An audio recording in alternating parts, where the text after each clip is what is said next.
Hello and welcome to the Coaching Podcast, Coaching for Success in Sport and Business. Your host is Emma Doyle, the energy and high performance under pressure coach who is a world leader in unleashing human potential. Buckle up for this high octane session. Let 'em have it, Coach. G'day everybody and welcome to the Coaching Podcast. My name's Emma Doyle and I'm here with Lauren Ammon, a mindset coach for athletes. Her career is in swimming. She's got over 20 years of experience around identity, growth mindset, mental support, and helping you live a more fulfilled life, amongst many other things that we are definitely going to talk about on the Coaching Podcast. Lauren, welcome to the show. How are you? Oh, thank you so much, Emma. I'm doing really well today. Thanks so much for having me. I appreciate it. All right. So because Australia is on your bucket list, I'm going to go down a different path. Okay. Our pattern break question is, I'm going to go anchovies on a pizza. You either love them or you strongly dislike them. What's your take? It can never touch my pizza. Strongly dislike. All right. Well, I do hope that you do get to Australia and taste Vegemite. Many people also dislike it, like the anchovies. Because you answered that way, could you share with us a coaching moment that didn't go well? Now, you've got a strong background in elite swimming, as well as being a coach yourself. So you can choose from a player's perspective or a coach perspective, totally up to you. What comes to mind? Yeah.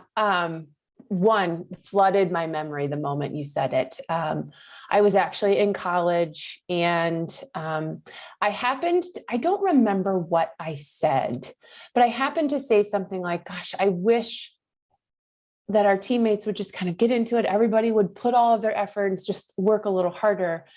And my coach heard me. And the next minute after practice, I was pulled into his office and suspended for a week. Wow. Mm-hmm. Tell me more. So I do remember the weekend. It was a meet that we had just before. I think that was a Monday or Tuesday on a weekday, right? And the weekend before, he had a meeting with the entire team. We didn't swim very well as a team. And I remember his comments being something like, the buck stops here. You all have to be a part of this. There will be no negativity. We cannot have anything like this. And then it was a day or two later, right, when we were back in the practice, and I just happened to say, gosh, I wish everyone would everybody needs to be a part of this. We all need to give everything our all. We all just need to work a little harder. And then, again, I was called in and I was blindsided by this. Okay, well, you're suspended for a week. You cannot attend practice as part of the team, but you have to go to practice. And I'm sure any sport is like this. I mean, I can only speak from swimming. Doing an entire swimming practice by yourself might be one of the most torturous experiences that I've ever had in my life. Trying to find a pace, trying to find motivation, trying to get into the practice. I remember that entire week that I wasn't allowed to attend. It was just a week I was going through the motions. Yeah. I had no motivation. Yeah. And so just taking the lesson from that story, if you were a coach in that situation, one of your athletes came to you in that situation, how would you approach it differently? Go in deeper. What was behind the motivation of me saying that? Yeah. And, knowing what I know now as a certified professional coach, there was something behind my language. Right? I was triggered in some way, right? And I was unconscious of the trigger and taking full accountability of my comments, but dive in deeper with me. Ask me, or I would ask, right? What was behind the comment today? What is it, and how is it that you might have handled that situation a little differently moving forward? And equally, you were in many ways voicing what he said that he wanted for the team. So you're continuing to build what you thought was potentially the right idea. Yeah. Thank you for sharing that. Yeah. I love that. There's so many great lessons in that, in asking great questions. And I know on your website earlier, looking through, you even give examples in your blogs in how to ask great questions, which I love, and I recommend everyone to check it out. What about on the flip side, Lauren? What about a coaching moment that went really well, and what might be one or two of the lessons? It was, this is a funny one. And this is actually a great example of a coach really understanding who I was. So growing up, I was an endurance athlete. I was an endurance swimmer. I swam here in the US, right? The 500 yards, the 1650, or long course, right? 400, 800, 1500. And I was trying to get better at the 200, right? Kind of the shorter distances were not my thing. And so my coach was working with me on it. We started doing a lot of speed work. And then one time at a meet, he said something that got under my skin a little bit. And it was literally right before I dove into the pool, right before my heat went off. And I had the best time I've ever swam in that event, right up to that date. And I always chuckle at this because there is something, when there was just that twinge of competition, he dug into that competitive side of me and got it to come out. And he knew how to do it in such a way that he knew it was going to translate to the pool. And, I chuckle about that because I don't, looking back, I don't know that would be kind of a go-to strategy, but he knew who I was. He knew I forget what he said. I just remember, and it was something about like, well, let me see how you do this, right? He was sparking that competition of, I don't think she can do this. And I was like, well, watch me do this, right? It was that kind of situation. And I got out of the pool and I was smiling and he just started laughing. And he said, yeah, there it was. That's all I needed. I just needed for you to get that little bit out in there. I knew it was going to translate in the pool. Mm-hmm.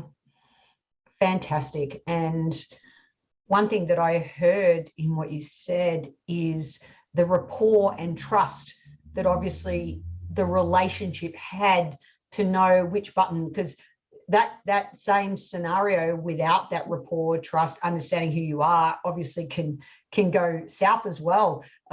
So yeah, that's awesome story. Thank you. Yeah. And that is the thing. That's why I say, I don't know that would be like the tactic, but if you know the athlete and the button is going to be used in a productive way. And for me, it was, and his name is Eric. He is my favorite coach I ever had ever. Big shout out to Eric. Great coaching. Well done, mate. All right. The next question is the sliding doors question. So, when your life is heading one way and something or someone happens, you end up making a dramatic turn. Reading your background, you've had a couple of left and right hand turns. Could you share one or two of your sliding doors moments? Yeah. So the first one, I had gone to the university to become a lawyer. My undergraduate was in political science. I had every intent of going to law school. And upon graduation, upon finishing swimming, and I took the LSAT, the entrance exam into law school here in the US, and didn't pass. Wasn't even remotely close to passing. And so there I was, I had just graduated college, had just finished swimming, and the path I thought I was going to go didn't work out.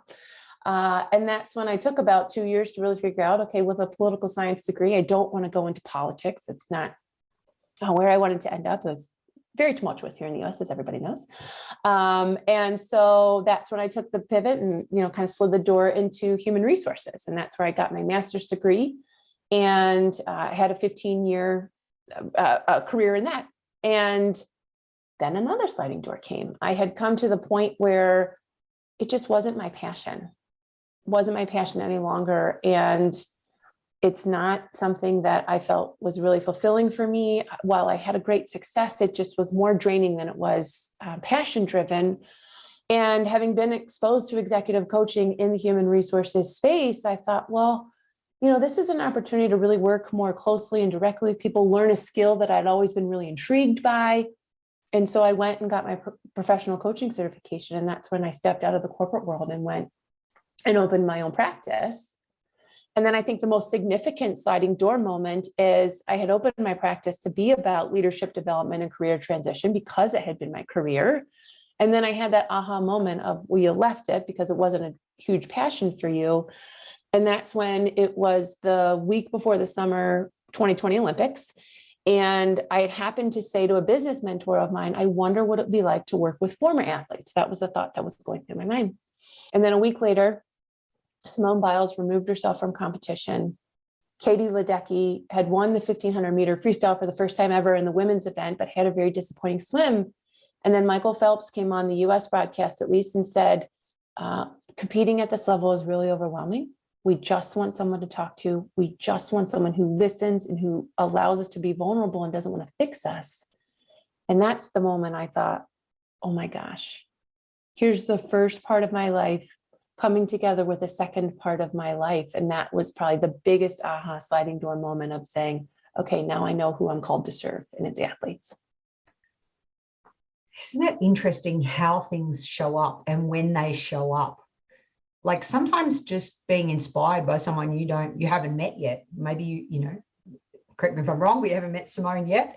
No. Like even her story and in the world of tennis, Naomi Osaka during that period as well. And I love what you said about not wanting to fix us. So many of my coaching sessions that I have, sometimes I feel like I didn't give any value. And at the end of it, they go, that was so valuable because there's nowhere else. And I don't have a space to be able to just talk and share honestly and openly and vulnerably. So yeah, there's some really cool sliding doors moments. That's awesome. I can feel you're on purpose, which is the types of guests I love to have on this show. Yeah, you're absolutely right. It's like oftentimes it is just the simplicity of having a space. Mm-hmm. And then knowing the other person on the other end has no agenda for you whatsoever.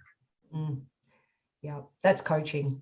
Yes. And that is so much about business coaching really teaches that. And this is why I run the podcast, because I feel like sports coaches can just gain so much from that, as can business coaches from sport, but especially on the topic that we just spoke about, almost letting go of trying to fix things. Because, as sports coaches and in swimming, the angle of the elbow or the way the hand hits the water, you can get so obsessed with that. And maybe we could talk a little bit about perfectionism post our regular questions, but I'll stay on track for now. Our next question is our holy grail question of coaching in 1 to a maximum of 3 words. What do you think makes a great coach? Acknowledgement and validation. And by that, I mean, I had listened to your TED Talk, and, the 3 people who said that what makes a great coach is someone who listens, right? One who listens. And it's taking that concept a little bit further. And the idea of acknowledgement and validation is that sometimes, regardless of what kind of coaching, whether it's, mindset coaching, business coaching, sports coaching, whatever the case may be, sometimes the most powerful statements are literally from someone as the coach, acknowledging where you are and validating that what you're going through, perfectly normal and purposeful for you as an individual, even as tough as it may be, of just literally having someone say to you, it makes perfect sense that you're feeling angry because someone challenged what you said in a meeting. And it goes back to that example I had of, having heard from my coach at the time, it makes total sense right now. You're really frustrated with your teammates. I know how important it is for you to give everything your all, and you love to see your teammates giving as much as you give because it's part of your world, right? Just that. And even if he never understood that, right? Even if he didn't understand how important that was to me, just hearing from someone else, yeah, of course you're upset right now. It makes perfect sense. And it's almost that relief of, someone heard me. Acknowledgement and validation. Fantastic. But our last official question on the coaching podcast is where we ask you to ask us a question. So you know that our audience is both business and sports coaches. Mm-hmm. When you get to meet, other successful entrepreneurs or solopreneurs, what's that one question that sparks Lauren's curiosity? What's behind your why? I love to understand why people do what they do. And it's really funny because why tends not to be a question I use in my coaching practice, but there are ways to get there. If just what is it that drives you? What is it that gets you up in the morning and wants you to do whatever you do? And I love to see the energy behind that answer, because it's very apparent when someone truly has found their why and is living it. Fantastic question. And just on that, if I could share with our audience, I'm pretty passionate about why questions. And I think now would be a good time, because I don't know if I've ever mentioned this on the podcast before, but and it goes back to something you said earlier around trust and rapport, when you know the person in front of you. Because one of my mentors, who still mentors me today, he has mentored me since I was 20. So I'm not going to tell everyone how long ago that was. But he would say, we had great rapport, we had great trust, and we were setting a future-based goal. So therefore, those why questions were fantastic. And why? And why? Instead of but why. So he was validating whatever I would say, and then he was peeling back the layers like an onion with the questioning. And I know Lauren mentioned that as especially as business coaches, when a negative situation occurs, if we ask a why question, then often that can lead to blame, criticize, quitting, and justifying, denying that didn't happen, that wasn't me.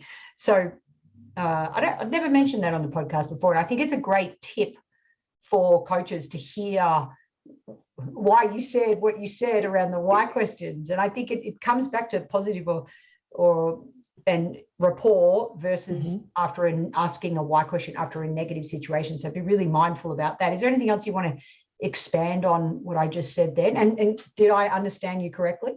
Yeah, that is it. The why question can create a little bit of a wall or defensiveness, simply because I think of how we've been socialized, right? When we ask why, it's like, oh God, is someone going to question why I did this? I think that we've conditioned ourselves that someone's going to come at us, well, you should have done something. Well, why did you do that? Right? It comes with the inflection of the voice. But you're absolutely right in terms of when there's this positive and this energy around, ooh, help me why did you do that? Versus, what were you thinking? Why would you do that? Yes, I think there can be this very defensive kind of unconscious defensiveness when there's a why question in kind of the negative connotation, but the energy, a very positive, empowering energy when it's asked in a very positive kind of uplifting way. And I hope everyone heard Lauren's tone there as well to emphasize that point. It was super awesome. And also when she used the negative tone, she also used the word should. That's one of my goals this year, is to eradicate should and deserve. Two words that I think I get stuck on them sometimes, thinking that I deserve or I should be. And I'm really working on eradicating those. There's so many other more empowering words. Yes. Oh, I love the idea. I love the concept of including deserve in that, right? Should I'm trying to get rid of too. Yeah. And sometimes I don't even know that I say it. But deserving is a great one too. All right. So talk us back to swimming. And how did you get started in swimming? I mean, there's so many other sports in America. In Australia, swimming is, well, we have to. Everyone does swimming lessons because there's a pool in every second backyard. And I know parts of Florida, for example, there is too, but it's not necessarily a sport here in America that people gravitate towards. Why is that? And how did you get started in swimming? Yeah, well, so the story goes, and I don't remember this, I was 5 years old and I have two older sisters. One is, my oldest is 6.5 years older than me, and my middle is 5 years older than me. And they were already swimming. And my mother tells me that I was a bit bothersome when it came to wanting food from the concession stand. And she just wanted something to do with me because she recognized I had a lot of energy. And so she literally threw me into swimming lessons so that I could be a part of the swim meet or be occupied as part of the swim meet. And you had mentioned something before of just how sometimes the universe hands us what we want. And I absolutely fell in love with the sport. I never wanted to do anything else. And what is it about swimming? Because I have to say, I didn't love my swimming lessons, and I've watched some pretty horrendous swimming lessons with my nieces and nephews. But what is it about swimming that you do love? Gosh, I get asked this question all the time, and it's actually kind of a hard answer to articulate. I loved the aspect of, so personal responsibility is one of my, or accountability is one of my highest values. And a lot of that was a part of my upbringing, right? My parents really encouraged us that if, we were in situations, to take responsibility, to figure them out, and, to kind of get through those. And I think swimming kind of is a great reflection of that, of whatever I had to do in the pool myself, right? If something went really well, that was on me. And if something didn't go well, that was on me. But I was also surrounded by a support system that was there doing the exact same thing every single day, but in a completely different way with completely different talents, right? That's the beauty thing about swimming, is that, we all don't do the same thing. We can, not at the same level with the same talent. And I just, again, as the universe would have it, I made so many good friends, and I was such on a great team. I never wanted to be anywhere else. And I loved getting lost in the rhythm of swimming. Like I would tell everybody all the time, like my mind would just go whoop, completely blank, but in a really powerful way. And as I later learned in terms of what really drives our brains, is that my brain, I think, was really attracted to the rhythm of my hands. I was a freestyle, I was a distance swimmer, as I said. So the hands, hearing my hands enter the water and leave the water, and just that sort of rhythm, it was soothing and therapeutic. Played Division 1 swimming. That was a subconscious slip there. Compete at a Division 1 level. And I interview a lot of high level sports people now who also want nothing to do with their sport. So, interesting, as an adult, many tennis is my background. So many elite tennis players, then as an adult, that they don't even want to pick up a racket. Do you swim? I don't.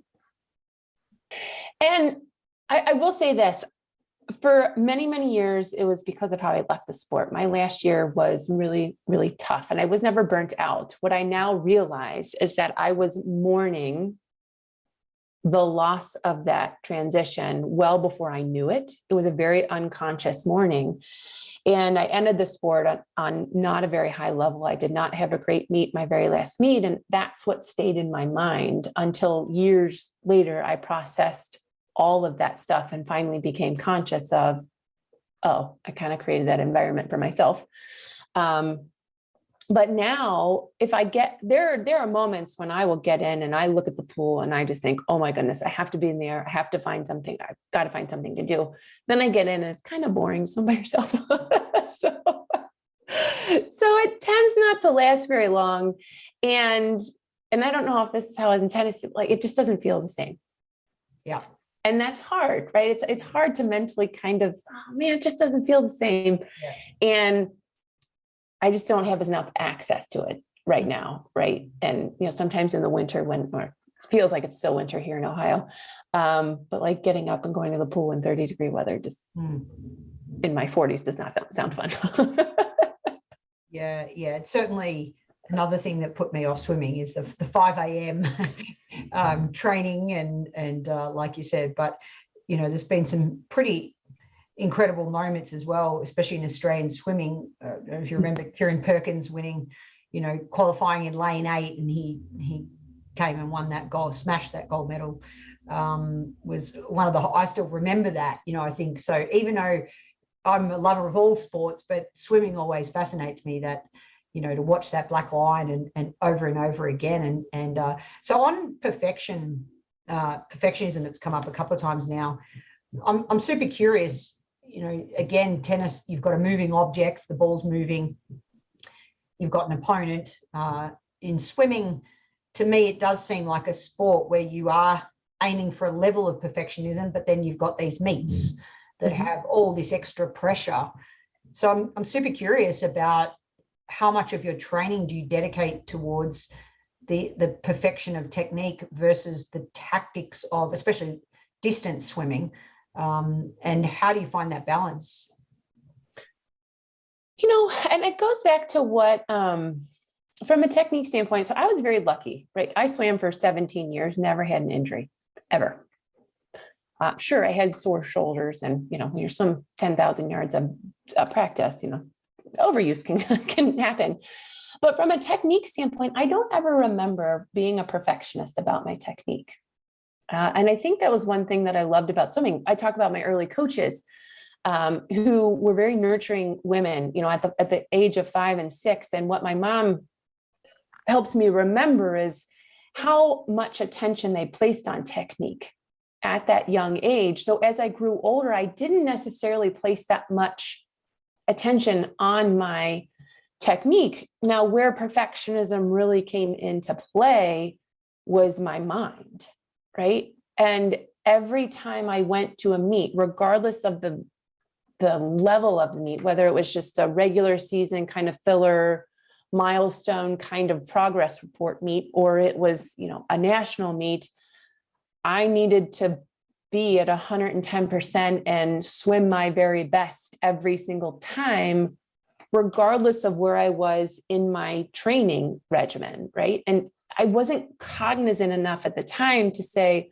okay, you just came off of Christmas training, which in swimming is typically the most challenging time, it's a month after clearly your body is in fatigue mode. It would be unreasonable for you to swim your best time at this moment. But it was nope. If I got on that block at a meet, it had to be my best time. That's where my perfectionism really came in. And my parents were not crazy pressure kind of parents, right? Neither of them can swim. Neither of them are athletic at all. And never once did they ever put any pressure on me to perform at a certain level, but it was all me. It was all up here. And that's where I couldn't get out of my own perfectionism way. Now, on the flip side, being a coach and an athlete comes to you saying, I'm not handling pressure well, I'm on the blocks and I'm saying I've got to get my best time. I have to do this. What sort of coaching tips could you share if you had an athlete like that? Yeah, that's a great question because, it goes back to what we were talking about before, really building that rapport and understanding where they're coming from. So what's really important for me as a coach is to understand their values, right? And that comes from, that relationship and building the rapport. And that's where the idea of acknowledgement and validation really come into play, is if I have the ability to understand why competing as a perfectionist and, why it keeps coming up, is to really understand and unravel that kind of pattern, right? As coaches, what we start to learn, and that's the beauty part of the profession as a business coach or whatever, is that we all develop patterns, right? And our neural pathways can, we condition ourselves in these specific neural pathways, and perfectionism is a pattern. And to really understand what is it about performing at that level at this particular meet is so important. And starting to unravel what's behind the mindset and where this pressure is coming from. Because in my experience, not only in what I've gone through in my life, but working with clients, is that pressure is really coming from within, but we can't quite, we ourselves, right? If you're the individual with the pressure, can't see the forest through the trees. And so you're not necessarily really recognizing that you're doing it. And so working with them to really unravel, what are your values? How do we build that trust and rapport with one another? And understandably where you are based on those values, to acknowledge and validate where you are, and then start unraveling the pattern that gets you to why that perfectionism is such a big deal. And I love the idea of practical tips, but sometimes in coaching, it's the practical tip is to keep asking the question and digging to see where the root really is. And then you can address it with certain techniques. Yeah. It's definitely not one size fits all. I couldn't agree more. I love that. And one of our jobs as a coach is to recognize patterns, isn't it? Mm-hmm. And even, and you can do that in language, you can do that in body language, you can do that in their actual results, the patterns that keep happening. I know I had an athlete once that, she would train beautifully during the training season, and then every time the competition was about to come, she would get sick. I mean, that was the body just literally giving us a sign to say that she wasn't coping with the pressure because of how she was framing the competition. Yeah. So yeah. Fascinating. So let's talk about shift over to identity. One of the lines that I liked what you wrote in one of your blogs, I think it was literally 17 years as a swimmer, I knew who I was. 17 years not as a swimmer, I had no idea who I was, or something along those lines. Sorry if I got that wrong, but I love that around identity. And so many times, we hear parents and having such great intentions, but my oldest one is this, and and then my third one, she's the swimmer, or, they're the tennis player, or so talk to me about your experience around identity in what I just mentioned, and also clients who struggle with, they've got an injury, and all of a sudden they can't be who they normally are. Talk to me about those two things. Yeah. So, and I'm with you. I used to, say I was a former swimmer, and then I was like, no, I was a swimmer, right? And, just trying to play with all these things. But, when people ask me why I loved swimming so much, as I've been able to process the experience, what I loved is that I felt most me. I felt most authentically me. And I wasn't conscious of that in the moment. But that's where I got so wrapped up in the identity, is because I loved swimming so much. It's the only place I really wanted to be. Now, I was a pretty fair student, pretty good student. But, when you talk to me about what is it that my life, it was all swimming, right? And so that's where my identity was wrapped up in it. And that's what I had a really hard time with in the transition. And it wasn't until 17 years after I stopped swimming that I realized that last year, I was so wrapped up in the, oh my gosh, what am I going to be once this is over? Mm. And the minute I touched my hand at the very last event I ever swam, I started crying, because I was like, okay, I was like playing along during the meet because I still got to swim, but the moment it was over. And that was really challenging for me. And then going back to, and I didn't get into law school, that took me down deeper. And it wasn't until I realized, literally just a year ago, that swimming wasn't my identity. What swimming allowed was for my truest identity to shine through, right? The environment that was created, the environment I found myself in, it just activated the things that were already inside of me, that were God-given, universe-given, source-given, whatever you believe in. Swimming just happened to be my avenue to see it. And when that platform or that avenue was gone, I couldn't see it, right? I think you mentioned something that's in your TED Talk. It's like I come out of it and I don't know how to fit in anywhere else. Mm-hmm. And the same kind of rings true with those who are injured, is that, oh my gosh, my platform or my avenue that I can be most me is gone. And what do I do? And a lot of athletes, and myself included, we get so wrapped up, and understandably so, of like this physicality that we have. There's only 3% of the population that is an athlete. So, we're a pretty small group of people, comparatively speaking. And so to be a part of that club, to be a part of that, community. And then when your role in that community, if you get injured or you've left, or you have to leave for some reason, is no longer there, that's when you're kind of like, I don't know how to operate in a world where I'm not giving 110% of myself, or my teammates are always there right next to me, or my coach is standing right there supporting me, right? That was also part of the journey, is that as an athlete, you get handed a lot of things.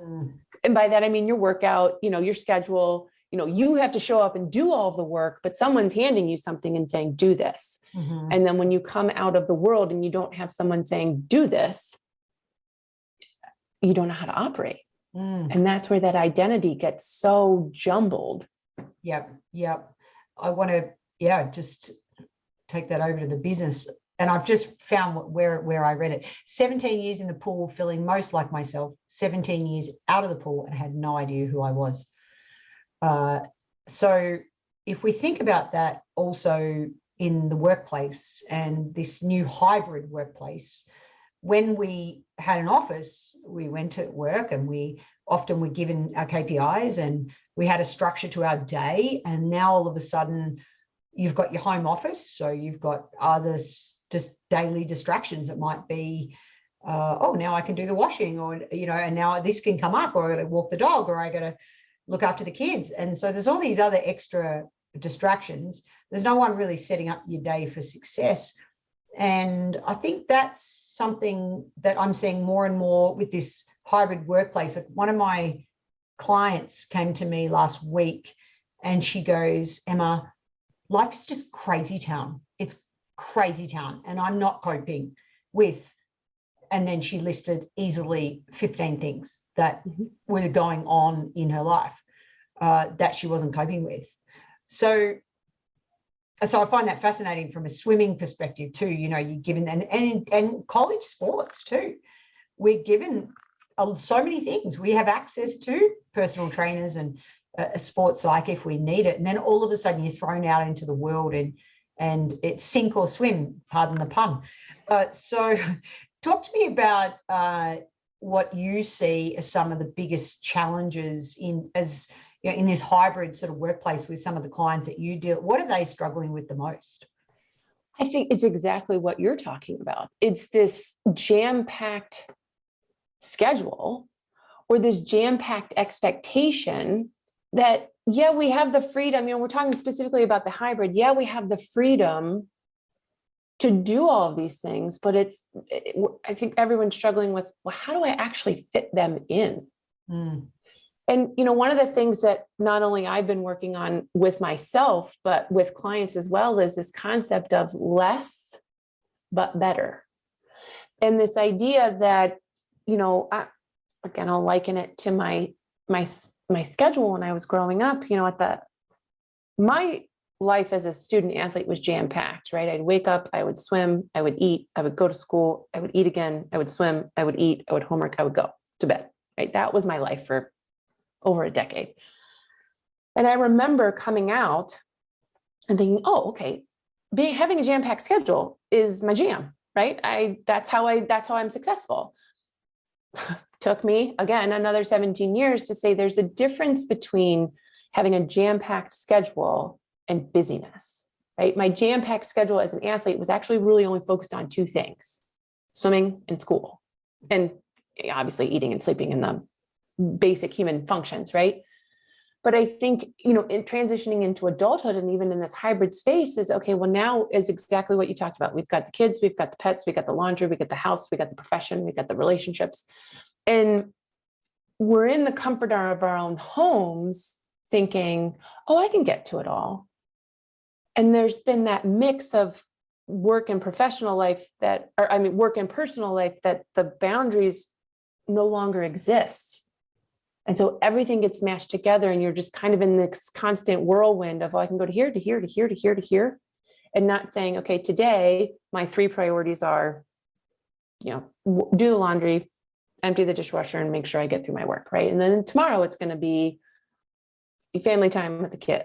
I never want to discount family time by any means, but the point being that, really getting laser focused on these are my priorities. And while my schedule may be jam-packed, I'm not trying to go after every single thing.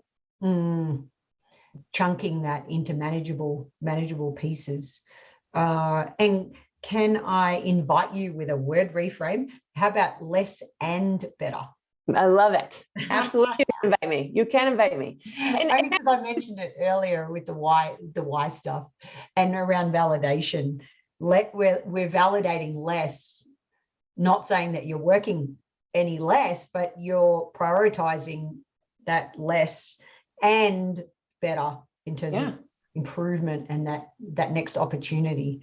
I love that invitation. Yes, absolutely. Thanks. Thanks for taking that on.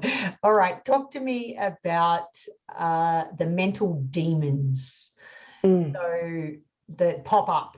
We all have them. Doesn't matter if we're an athlete or, especially, what about from a coach lens cap? The self-doubting voice in the coach's head, the imposter syndrome in the coach's mind. We have it too, not just athletes. What are some of the ways that you help your clients with that? It's exactly kind of what you just went through. It's that idea of reframing. And, the idea of imposter syndrome, everyone suffers from it. I shouldn't say so. Everyone experiences it, right? I think there's actually a pretty powerful experience when it comes to imposter syndrome. And again, it's kind of that invitation to reframe of that imposter syndrome is an opportunity for growth, because you've put yourself, or you've found yourself in a situation where you may not know how to do something. But a simple reframe of, I don't have to do this. I get to do this. I get to see how powerful of a learner I am now that I'm in this situation where I have absolutely no idea what the heck I'm doing. Right. And I know that's a lot easier said than done, but from a coaching standpoint, as you build that rapport, and I'll talk about it as a coach when I first started of, oh my goodness, who am I to support someone to reframe their mind, right? I'm still on that journey. So how am I going to sit across from someone and say, well, here, what if we tried to, let me invite you to consider this. But part of that is just being slightly ahead of the path, right? It's not that you have to be an expert in something, looking at it from a coaching standpoint. I didn't have to be an expert in something, but I took a lot of time, effort, and energy to develop myself in the skill of coaching. And now it's an opportunity to share that with someone else who may not be as far along in that personal development journey, but they want to be. And so so for me personally, it was that reframe of, this isn't about who are you to do something. It's how can you support this person who's coming to you and seeking something that you've been through, a skill, not necessarily the experience, but the skill that you've learned. They're willing to jump in and say, goodness gracious, help me right now, support me in this. And, every single day, and even times with new clients, you're kind of like, I'm not going to speak for anybody else, is, oh gosh, I hope I can help this person. Or, oh gosh, I hope I can support them in a way that makes total sense for them. And, that idea of, being there and being present for your client, and, you can in your mind, and I've had this situation, oh gosh, I don't know that went as deep as maybe that was beneficial for them. And the client is saying, oh my gosh, you just opened up a whole new world for me that I hadn't even seen. And again, it goes back to a little bit of that acknowledge and validation of, okay, they just acknowledged and validated me without even knowing that there was an opportunity to do so.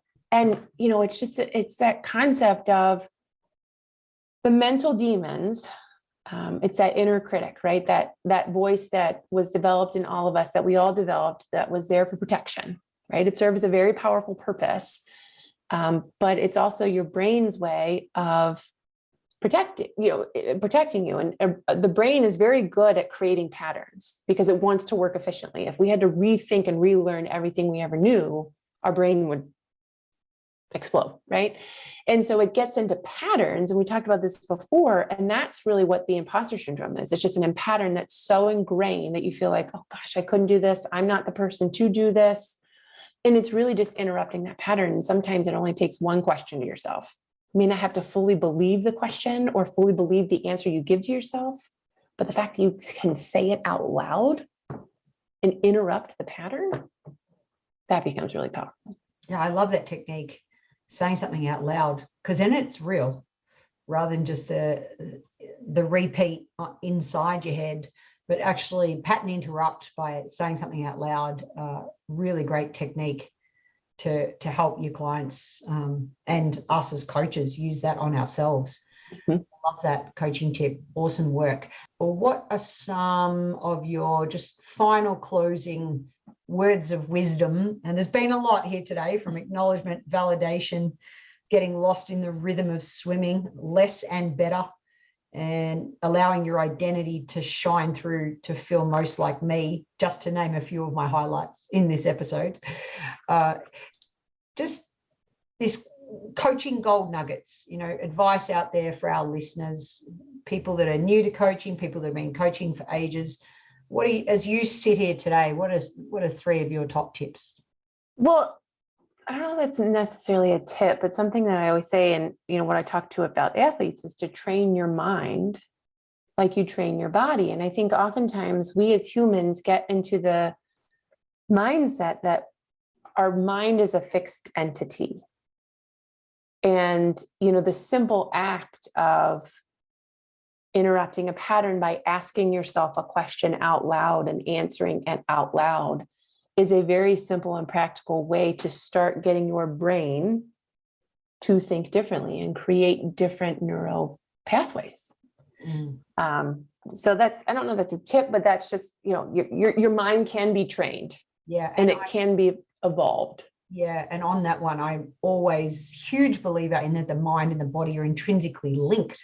Mm-hmm. So I think it's a great tip for coaches out there to use that as a strategy, and also bring it to our conscious awareness. That's the other through line of this episode.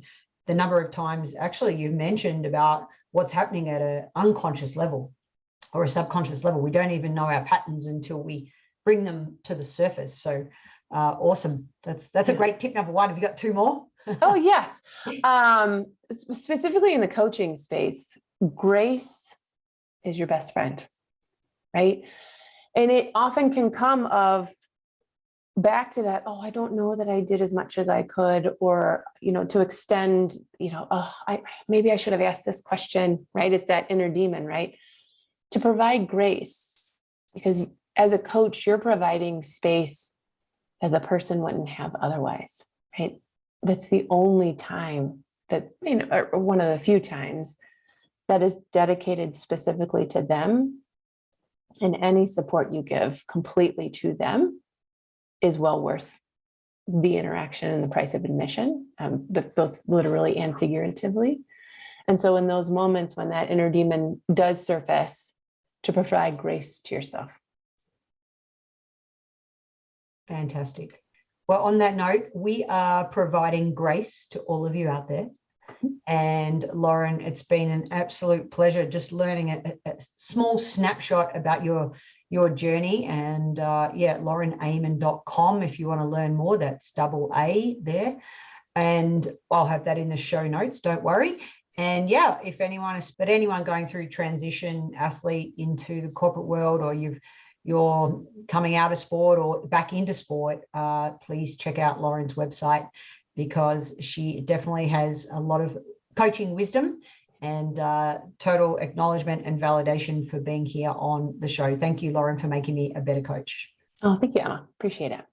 The Coaching Podcast is sponsored by Transition Coach for Athletes, a global coaching, mentoring, and US placement service. The service helps athletes navigate the often challenging world of choosing your best college fitness performance. Visit www.transitioncoachforathletes.com. That's the number 4. If you, company, are interested in sponsoring the Coaching Podcast, reach out to info@emmadoyle.com.au.